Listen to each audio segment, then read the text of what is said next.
I ran over a couple on the road, but apparently they're still alive and now they're coming for me. Help me. What? You guys. How is that possible? I swear, just a while ago No, please, don't come any closer. It wasn't on purpose. We can talk, right? I've got insurance, I can cover the medical bills. Please, no! I went out partying with my best friend to a small town. But like always, she drank too much and forgot I was even there with her. Have you seen Cheryl? No, I think she went to Paul's place.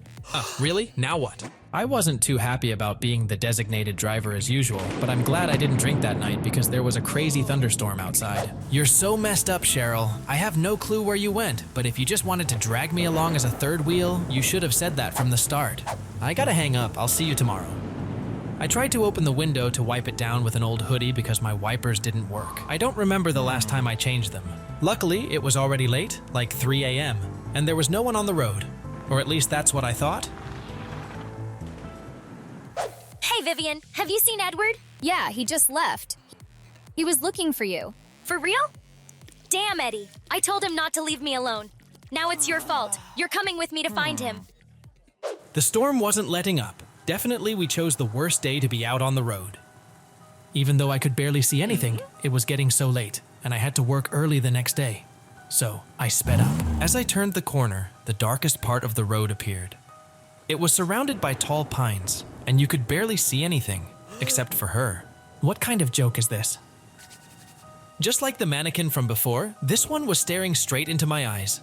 Kind of like someone had set them up, so that at a certain point on the road, they seemed to be watching you. What a stupid prank. These teenagers think they're so clever with their dares. He's not answering. Edward is always glued to his phone. Do you think something happened to him? Of course not. He's probably just throwing one of his tantrums and avoiding you.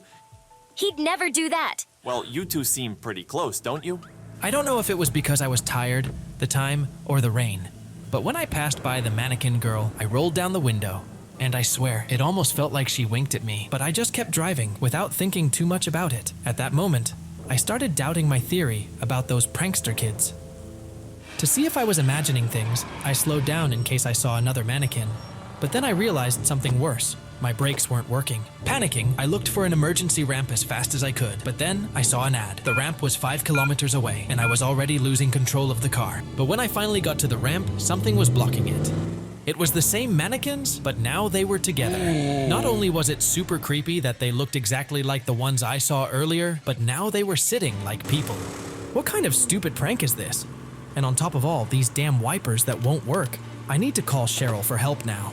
And all it took was taking my eyes off the road for a split second, and it all ended in tragedy.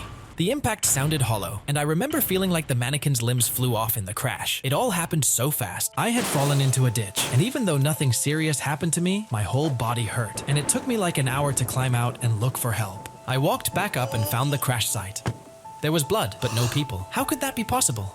It was almost dawn, but the area was super foggy, and the only light came from the road. And I remember I kept replaying the moment of the crash over and over in my head. I started hearing screams in the distance, and when I turned around, I saw the silhouettes of 2 people struggling to walk, getting closer and closer to where I was. What if what I hit were real people, and not just prank mannequins? I ran to hide in a nearby field of wheat, and hidden among the stalks, I managed to see them. They were like living mannequins. They limped as they walked, adjusting their body parts like they had just found them lying around and stuck them back on. Not only were they terrifying, but they were also looking for me to get revenge. Then, I spotted a small farmhouse and ran as fast as I could to take cover in it. But suddenly, someone grabbed me by the arm. No, let go of me! I didn't do anything, please! Shut up, they'll hear you and it'll be worse. It was an old farmer, probably around 80 years old. He saw how scared and dirty I was, so he offered to drive me back in his truck. You're not the first one they've shown up to. Don't worry, I believe you. But what are those things? What do they want from me? Nobody knows for sure, but don't waste your time explaining to anyone who hasn't seen them. No one will believe you.